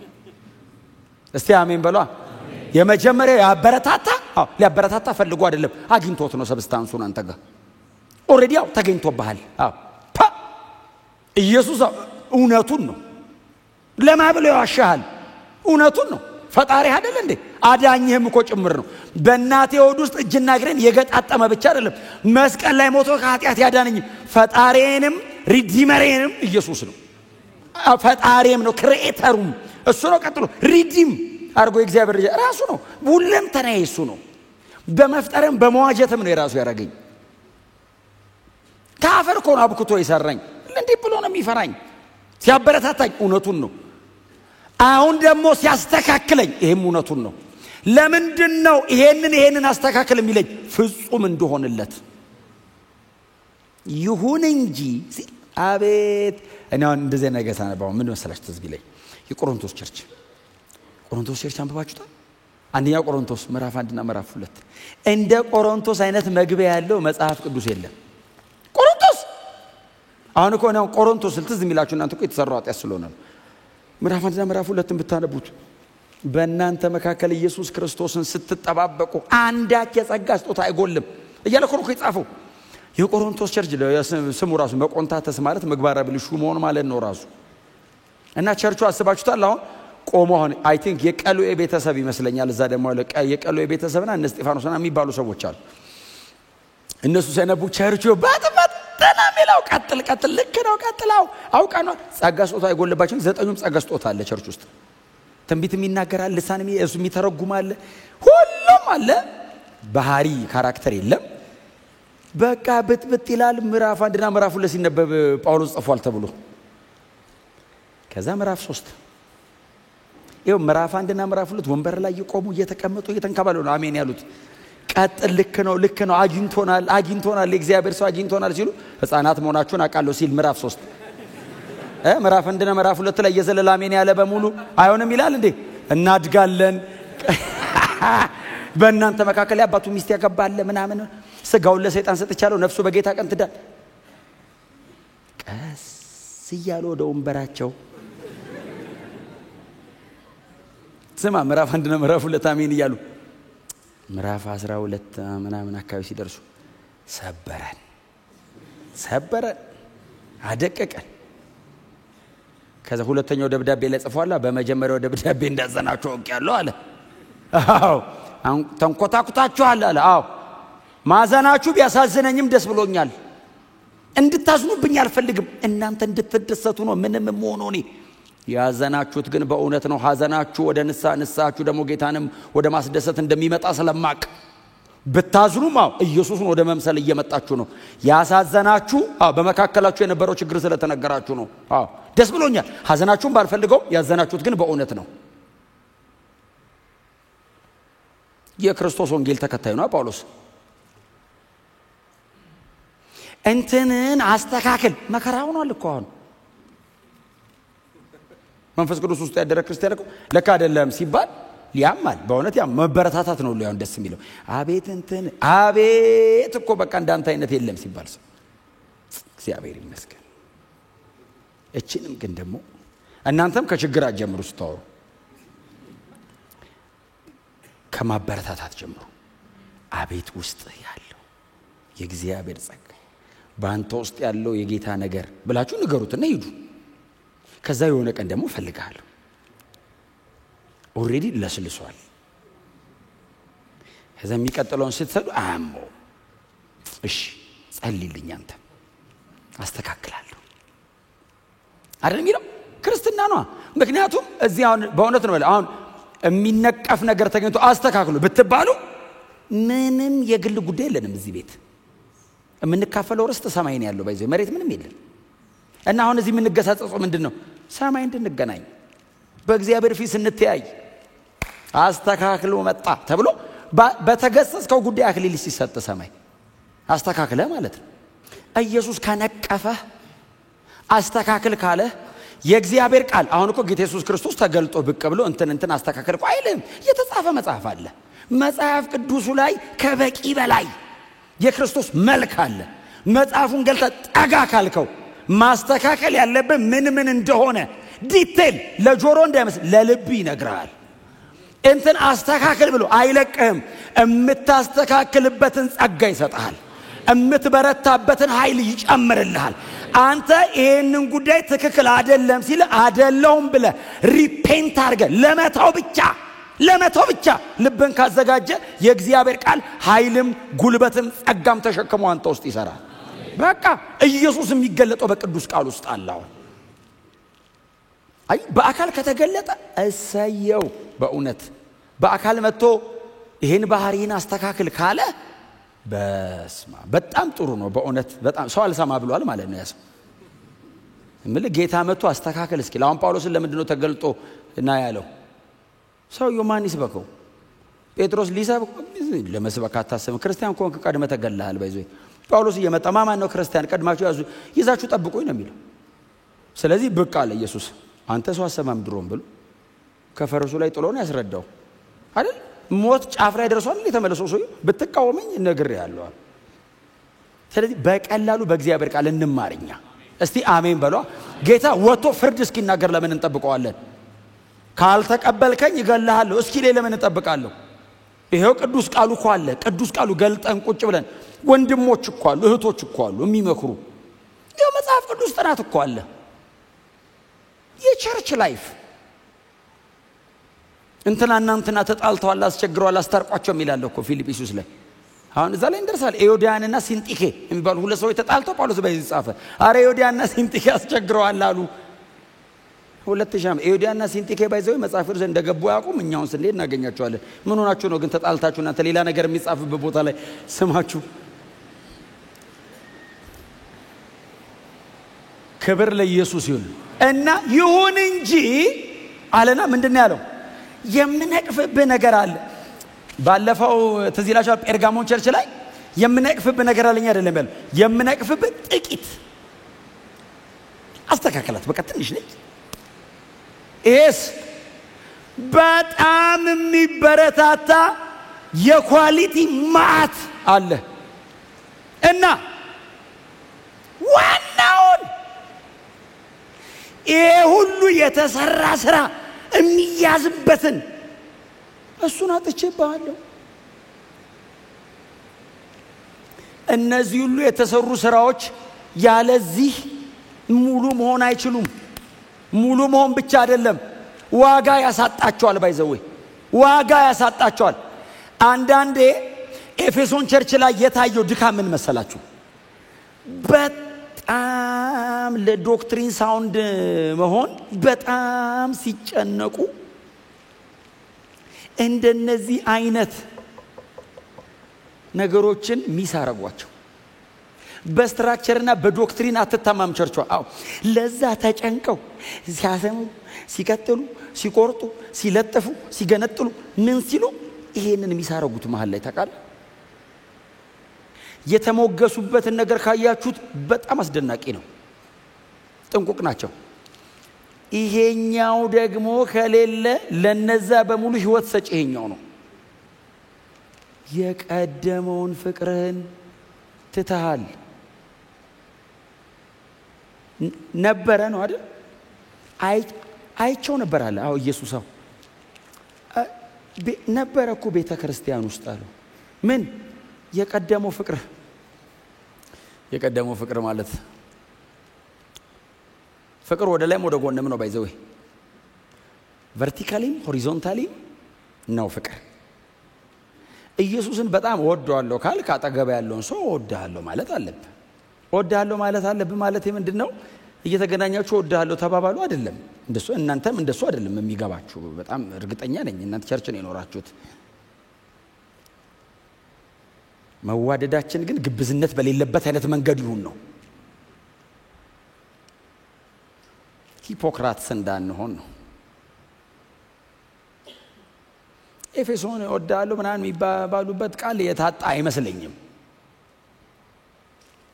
ሀርቱ ግን የለም። የቀደመውን ፍቅርህን ጥለሃል። የቀደመው ፍቅር ማለት የዳኑበት፣ የተመሰረቱበት፣ የቆሙበት፣ የጸኑበት፣ የክርስቶስ አካል ላይ የተቀላቀሉበት ያ በክርስትና በልጅነታቸው ወቅት የነበረ ፈርቨንት የሆነ ላቭ፣ የሚነድ ፍቅር፣ የማይበርድ ፍቅር ለክርስቶስ ወንጌል ምንም ይከፍላሉ። ምንም ነበረ አለ። ወደኸኝ ነበረ የምትከተለኝ። ፕሪንሲፕልስ ብቻ አልነበሩም እኔን እንድትከተል የሚያደርግህ። መርህ የተቀመጠ መርህ ብቻ አይደለም፣ በሕገ ደንብ አይደለም የምትከተለኝ እኔ ነው፣ ወደኸኝ ነው። ፍቅር ሲኖርበት መከተል ላይ ህይወት ይኖረዋል።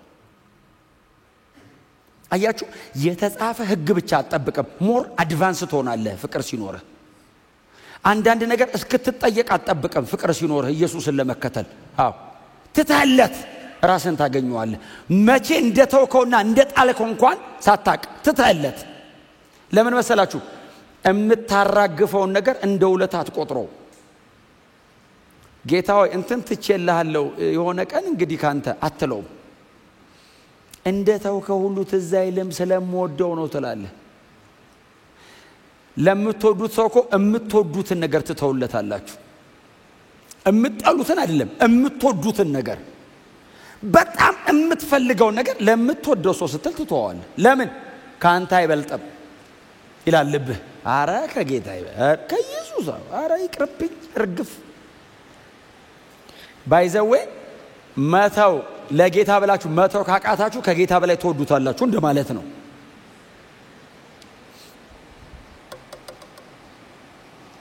ሮብ ለታ ነው የአብርሃምን የተናገርኩት። ከይስሐቅ በላይ እግዚአብሔርን ይወደዋል ያለው። አምጣ ሲለው እምቢ ያላለው ለምንድን ነው? ለይስሐቅ አይደለም የሚነግረው፣ አብርሃም ለራሱ ነው የሚነግረው።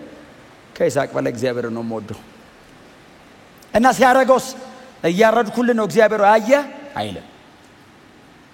እግዚአብሔር ብሎ ምንም አይከለከልም። ወደ እግዚአብሔር ይፍን አይወስድም፣ እዚሁ ነው የሚጨርሰው። አረ ፌቨር አይደለም። አረ እንደው በእውነት እግዚአብሔር በፍቅር ያጽናን። እርሱን በመውደድ ዘመናችንን ሁሉ እግዚአብሔር ይጠቅልልልን። በእውነት እግዚአብሔርን በመውደድ ኢየሱስ ይወደው የነበረ ደቀ መዝሙር ኢየሱስንም ደግሞ እርሱ ይወደው ነበር። ሁሉን ትተው የተከተሉት ስለሚወዱትም ጭምር። ዓለምን የናቁት ኢየሱስን ወደው ነው። አንተነ ክብር ብለው ነው ዓለምን ከነክብሯ ይናቋት። ዓለምን የጠሉት ኢየሱስን ወደው ነው። ዓለም ቶታሊ የምትጠላ ብቻ ሆነ አልነበረም። በጣም የምታቀርብላቸው ግብዣ፣ በጣም የሚያጓጓ ግብዣ። ለምን? ኢየሱስ ይበልጣል። ዓለም ደስታ የላትም ነው እንደሚለው። በዓለም ከሚገኝ ደስታ ይልቅ ዓለም ደስታ የላት። ኖ የሚገኝ ደስታ አላት። ምን አይነት? ጊዜያዊ፣ መጨረሻው የዘላለም ሲቃይና ሞት። ኢየሱስ ጋርስ ለዘላለም ነው፣ በልጦ ነው። አሜን ነው። እግዚአብሔርን መውደድ የቀደመ ፍቅር። ድሮ በጌታ አዲስ ሆናችሁ ትዝ ይላችኋል። ጸሎታችሁ ትዝ ብሏችሁ ያውቃል? አዳዲስ ስትሆኑ ጸሎታችሁ ጌታ ሆይ እንትን ስጠኝ ብላችሁ አይ በፍጹም እንደሱ አይነት ጸሎት አይጸልይ። ኢየሱስ ወድሃለሁ እኮ ጌታ ሆይ ወድሃለሁ፣ ለኔ ብለህ ነው መስቀል ላይ ይሞት። እንባ ሶፍት አይበቃን፣ ልብሳችን አይበቃን፣ ብልሽት ተብለን ዝብርቅርቅርቅ ብለን ወደ ቤት ስንሄድ ርብሽ ብለን ለምን? ወድሃለሁ። ጸሎቱ ፍቅር ላይ ነው። ወንጌል ስንሰብክ ስለምንወደው ነው። ምንም ነገር ብናረግ ኢየሱስን ወደን ነው። ስንቆይስ በቃ ይወደድ። አሜን በሏ። ሌላ ነገር እንዳይኖረን ስቆዩ ሂሳብ አትጀምሩ። ከፍቅሩ ተነሱ። በእግዚአብሔር ቤት ውስጥ እያኖረን የመጣው የጌታ ፍቅር የሚያዘልቀኝ የክርስቶስ ፍቅር እሱን በመውደድ አሜን ነው። ወደ ላይ ፍቅራችን ጤነኛ ከሆነ እርግጠኛ ሁኑ ወደ ጎን ጤነኛ ነን።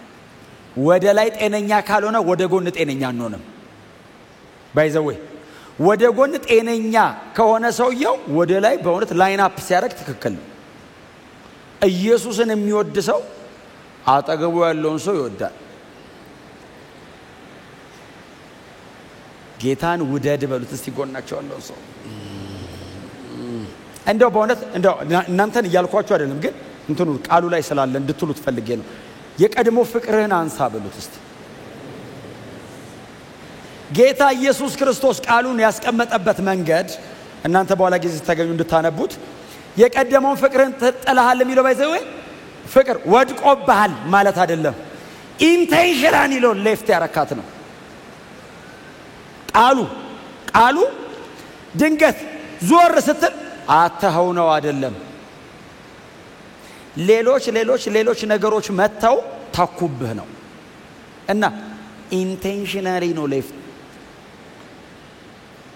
አሁን አንዳንድ እያወቀ ሄዶ በኋላ እንዳላወቀ ነበር እንዴ የሚል እንደዛ ግን አውቀህ ነው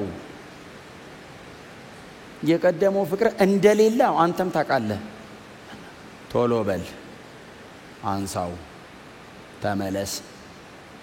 ጌታ ኢየሱስ ክርስቶስ አያችሁ ብታነሳው ጥሩ ነው አይደለም ያለው፣ አንሳው ንስሐ ግባ።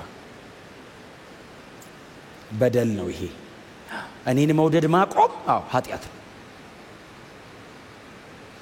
በክርስቶስ አካል ላይ የትኛውም አክቲቪቲ፣ የትኛውም መሯሯጥ፣ የትኛውም መታገል ክርስቶስን ከመውደድ ጋር ሲሆን አይደል አቅም የሚኖረው። ያ ሁሉ የተሞገሰ ሙገሳ፣ ያ ሁሉ የተበረታታ፣ ያ ሁሉ ኢንካሬጅመንት በጣም ጉልበት የሚኖረው እኔን መውደድ ላይ ሲሆን፣ እኔን ካልወደድከኛው ለታይታ ይሆንብሃል። ከውስጥ ወደ ውጭ አይሆንም፣ ደጁን ብቻ ይሆናል። እና ሰው አይቶ ሊያደንቅ ይችላል፣ ውስጥ ግን ነው እኔ የለውበትም። እና የለም በቃ እኔ ፍቅርን አጥቼዋለሁ። አንተ ግን የአጋፔቶስ ያለ ምንም ቅድመ ሁኔታ እኔን መውደድ ድሮ ነበረ። እነ ጳውሎስ መተው ወንጌል ሰብከው እናንተ ነበረ እንደው ዝም ብላችሁ ይወደዳችሁ መከራ ሁሉ ተቀበሉልኝ ነበር። አሁንስ አጣሁት። ዝም ብሎ ቢሞላና ዋንጫ ባይኖረው መያዣ ያ ሁሉ የከበረ ነገር መሬት ላይ ቢደፋ ማለት ነው። ፍቅር ያንን ሁሉ ነገር አይ ዋንጫው ነው ቫልዩ ያረጋዋል። እግዚአብሔር አይቶት በቃ ቀጥላ ህይወት አለው እየተቀበል። ፍቅር ከሌለስ ንስሐ ካልገባ እመጣለሁ አይደል ያለው ኢየሱስ። ያ ሁሉ አክቲቪቲ አያድንህም አለው። ፍቅር ከሌለው እመጣለሁ አለና ምንድነው ወስድብሃል ያለው? መቅረዝን። በጣም ከባድ ቃል። ላምፕ ስታንዶን ይሄ እንትኑ ነው የብርሃን እንትኑ ነው ወስዷል አለ። ንስሐ ካልገባ ካላስተካከልክ ለምን ዋናው ነገር ነው ያጣው። ወስድብሃለሁ ማለት ባይዘው መጥቼ ንጥቅ አድርጌ እሄዳለሁ አይደለም ትርጉሙ እኮ። አትችልም አንተም ያበራህ መቀጠል ያደክመሃል። ስራው መንፈሳዊ ስለሆነ ቀጥታ ከእግዚአብሔር ጋር ነው የሚገናኘው። ያለ እግዚአብሔር ከሞከርከው የሆነ ቀን ይሰለቻል፣ ታጣዋለህ። አይ ቲንክ ኤፌሶን አጣዋለች አይደል? በኋላ ላይ እኮ አጣቸው። እስከ 300 ኤዲ ድረስ አካባቢ ቀጥሏል። የኤፌሶን ጉባኤ ምናምን ነበር ተዚህ ምላችሁ እኮ ቀጥሏል። ጉባኤዎች ምናምን ተከናውነውባታል። አሁን እዚህ ጋር ቁርጥ ነገር አላለችም እኮ ቸርች እኮ አሁን ይሄ እንግዲህ 93 ኤዲ እስከ 96 ኤዲ ከሆነ እንግዲህ አሁን 100 ጨርሰዋል፣ 200 ጨርሰዋል፣ 300 አካባቢ እዛ ጋር አሁን የኒቂያ ምናምን 325 ምናምን አካባቢ ከተከናወነባቸው አንዱ የኤፌሶን ጉባኤ ነውና ስቲል ቸርቿ ነበረች ባይዘው። ግን ኢየሱስ የረጅሙን አይደል የሚናገረው? ኢየሱስ ከዛሬ እኮ ነው የሚናገራት። ከዛ መቅረዙ ተወስዷል።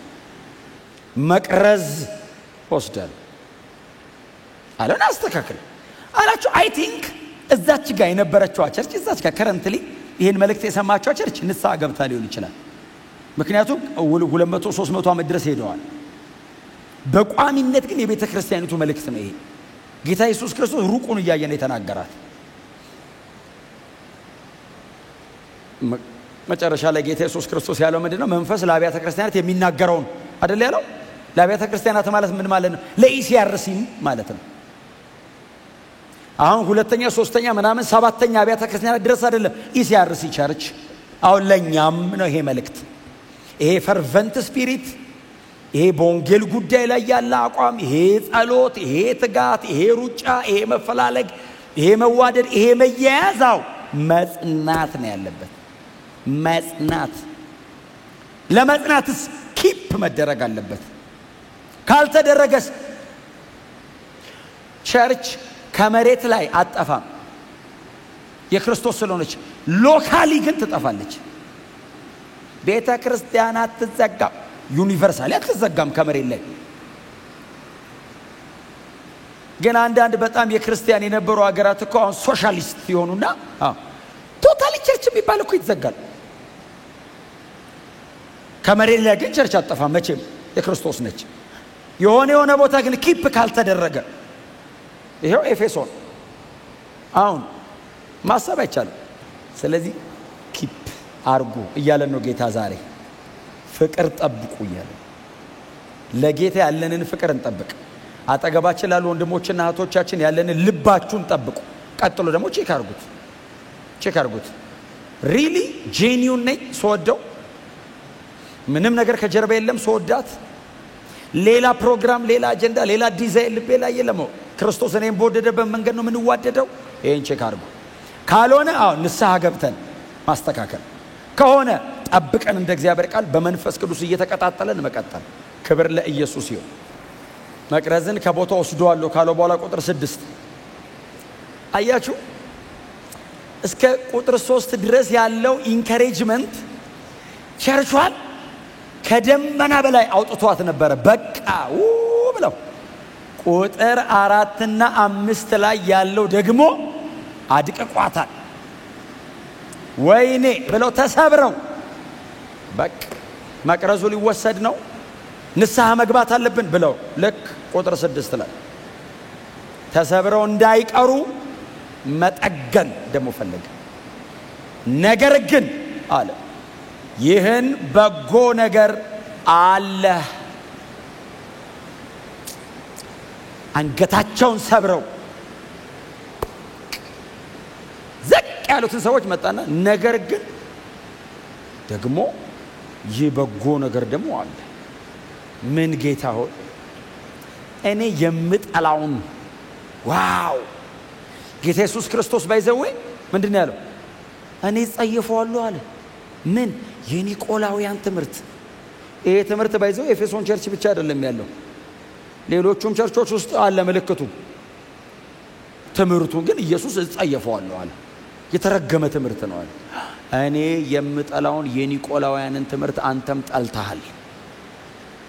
ይሄ በጣም ይበረታታል። ኢየሱስ ባይዘው ከላይ ያላስቀመጠው ረስቶት አይደለም። መሃል ላይ ያለውን ሲነግራቸው በጣም ዲስከሬጅድ እንዳይሆኑ ከዛ ደግሞ ይሄንን ደግሞ ማበረታታው ነገር አለ። ለዛኛውም ንስሐ ግባ አለው። አሁን በጣም ዲስከሬጅድ ሆነ እንዳትወድቃው ንስሐ ግባ አልወስደውም። ንስሐ ግባ ተስተካከል። በዚህ ጉዳይ ከጸናህ ነው የምወስደው። ንስሐ እንገባለን። ይሄኛውንም ለካ አበረታቶልናል። ንስሐ እንገባለን። የመጨረሻ ቃል ቁጥር 7 ላይ ድል ለሚነሳ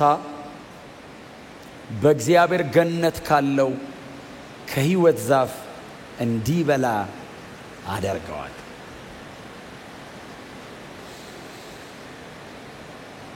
ድል የሚነሳ መንግስተ ሰማይ ይገባል አይደለም የሚለው ቃሉ። ኦሬዲ መንግስተ ሰማይ ማሰው የሚገባው አምኖ ነው። ግን በዚህ ጉዳይ ግን ድል ከነሳ በእግዚአብሔር ገነት ውስጥ ካለው ከሕይወት ዛፍ ምን ማለት መሰለ? በሙላት ታገኘዋለህ ማለት ነው። ክብሩ ሰማይ የተዘጋጀው ክብር በሙሉ ያንተ ይሆናል። በእግዚአብሔር ገነት ካለው ከሕይወት ዛፍ አበላዋለሁ። ክብር ለእግዚአብሔር። ሰማይ ሄደን ያው እየቀጠፍን የምንበላው ዛፍ አለ ማለት አይደለም። ከነሙሉ ክብሩ ግን የዘላለም ሕይወትን ኤክስፒሪየንስ እናደርገዋለን። ክብር ለኢየሱስ ይሁን። እግዚአብሔር ይመስገን። ስለዚህ በጣም አስተውሉ። በጣም አበረታቶናል። በጣም ኢንካሬጅ አድርጎናል። አስተካክሉን ብሎናል። እናስተካክል። ምንድነው ማስተካከል ያለብን? ኢየሱስን መውደድና ደቀ መዛሙርትን መውደድ the whole package ነው ክርስትና። ጸሎት፣ ቅዱስ ቃሉን ማጥናት፣ ለጌታ ብሎ በንጽህና መኖር፣ እነዚህ በሙሉ ቀጥታ ክርስቶስን ከመውደድ ጋር የተያያዙ ናቸው። አጠገባችን ላለ ሰው መቆረስ፣ ወንድሞቻችንን በድካማቸው አጠገባቸው ቆመን ማገዝ፣ ለወንድሞቻችን መጸለይ፣ በሁሉ ነገር አጠገባቸው መቆም ወንድሞችን መውደድ ነው። ወደ ላይና ወደ ጎን ፍቅራችን ጤነኛ ከሆነ ክርስትና ላይ ያለ የትኛውንም የህይወት አቋማችንን ይነካዋል። ወደ ላይም ወደ ጎንም ያለውን ይነካዋል። የሚበረታታ ነገራችን የትኛው ነው? ማስተካከል የሚገባን አስተካክሉ የምንባለው ነገር ደግሞ የትኛው? ምንድነው ማስተካከል ያለብን? ይሄንን በልባችሁ ያዙ። አሁን ወደ ቤታችሁ ስትሄዱ የእግዚአብሔርን ቃል ሰምቼ መጣው ብቻ እንዳትሉ። ወክ እናርግ። ይሄ ነገር አለው፣ ይሄን ነገር ማስተካከል አለብኝ፣ ይሄን ነገር አበረታቶልኛል፣ ጠብቅ ይቀጥላል። አሜን ነው። እንደዛ ከሆነ በእውነት ጌታ ኢየሱስ ክርስቶስ እስኪመጣ ድረስ በእግዚአብሔር ቤት ላይ እያፈራን እንኖራለን። በጣም ብዙ እያፈራን እንኖራለን። ደግሞ እኔ በእውነት ማምነው ተስፋ ማደርገው ማስተካከል ያለብን ነገር አስተካክለን በእግዚአብሔር መንግስት ላይ ካለ ከሕይወት ዛፍ እንበላለን። ሩቅ አይደለም። ቀደም በጣም በኃይል ሲታወጅ እንደነበረው ኢየሱስ በቅርብ ይመለሳል። ጌታችን ኢየሱስ በጣም በቅርብ ይመለሳል። ወዳጆቼ በእግዚአብሔር ገነት እንገናኛለን። ያኔ አስባችሁታል? የሁሉ ሰው የሕይወት ዛፍ፣ የእግዚአብሔር መንግስት ክብር፣ ያ ዘላለማዊ በረከት በሙላት ላያችን ላይ ሲፈስ ሰማይ አንተ በጎ ታማኝ ባሪያ ሲል ኢየሱስ ወደ ጌታ ደስታ ግባ። ያኔ በእግዚአብሔር አብና በቅዱሳን መላእክት ሁሉ ፊት ኢየሱስ ሲመሰክር ለሰው አብ ከዙፋኑ ላይ እንደዚህ ያየ የማይቆጠር መላእክት ተሰብስቦ ጌታ ኢየሱስ ክርስቶስ አንተን ሲያመሰግን በጎ ታማኝ ባሪያ ሲል እግዚአብሔር አብ ያየ ቅዱሳን መላእክቱ ሁሉ በጉጉት ያዩ ማን ነው ያመሰገነ ያለው? ጳውሎስን፣ ጴጥሮስን፣ ዮሐንስን፣ ጢሞቴዎስን፣ አጵሎስን፣ አቂላና ጵርስቅላን፣ ቀጥሎስ ስማችሁን አስገቧ። በቃኛን እስቲ አሜን በሏ። ኢየሱስ በአባቱ ፊት በገነት መካከል ካለ ከሕይወት ዛፍ መመገብ ማለት እሱ ማለት ነው። አስበዋል እግዚአብሔር አብ ከሰማይ። አንድ ቃል ልንገራችሁ። አንደኛ ጴጥሮስ ምዕራፍ 1 ቁጥር 7 ላይ ነው። አሁን ለጥቂት ጊዜ ቢያስፈልግ በልዩ ልዩ መከራ አዝናችኋል ይልና ምንም በእሳት ቢፈተን ከሚከብረው ወርቅ ይልቅ አብልጦ የሚከብር እምነታችሁ ኢየሱስ ክርስቶስ በሚገለጥበት ቀን ለክብር ለምስጋናና ለውዳሴ ይሆንላችኋልና ይላል። የትኛው እምነት እየተፈተነ እየነጠረ ጸንታችሁ ሳታስነኩ ጨብጣችሁ ይዛችሁ ነው ኢየሱስን ወደዋለሁ ነው የዓለምን ፍቅር አውጥተህ ጥለህ የክርስቶስን ፍቅር በልብ ላይ ይዘህ ለወንጌሉና ታማኝ ሆነህ ስትጨርስ ኢየሱስ የሚገለጥበት ቀን አለ። በዛን ቀን ለክብር ለምስጋናና ለውዳሴ ይሆንልሃል። ምን ማለት መሰለህ? እግዚአብሔር ባንተ ምክንያት ይመሰገናል ማለት ብቻ አይደለም ትርጉሙ። ኢየሱስ ክርስቶስ በእግዚአብሔር ፊት ያመሰግናል፣ ለምስጋና ይሆንሃል። ኢየሱስ ሰማይ ጠርቶ አመሰግናለሁ በሰጠው ወንጌል ላይ ታማኝ ስለሆንክልኝ ይልሃል። ኢየሱስ ቴንክ ዩ ሲልህ ምንም ይቅርብን ባይዞ የሰማይ ቴንኪው ይበል። ምንም ይቅርብን። ማንም ደግሞ ይላቸዋል እዚህ ለጌታ ከኖርክ ዘንድሮ ደም ዘመኑ ጥሩ ነው ባይዘው ወንጌል ካልክ እንደውም ሰው የሚወድበት ዘመን በእውነት ግን መሬት ላይ የፈለገው ቢሆን 70 ዓመት ነው። ሰማይ ዘላለም ነው። ዘላለሜን በ70 ዓመት አላጣው። ዘላለም እንነግሳለን። መሬት ላይ 70 ዓመት ደግሞ ወንጌልን በሚመጥን መንገድ እንኖራለን። ክብር ለኢየሱስ ይሁን። በእውነት ይሄ ህይወት ከጌታ ጋር መኖር ነው። ከኢየሱስ ጋር መኖር ነው። ኢየሱስን እየወደዱ መኖር በረከት ነው። ከጌታ ከኢየሱስ ክርስቶስ ጋር አብሮ መሬት ላይ መኖር በእውነት በምድር ላይ ያለ ምንም አይነት ሀብት ሊተካው የማይችለው በረከት ነው።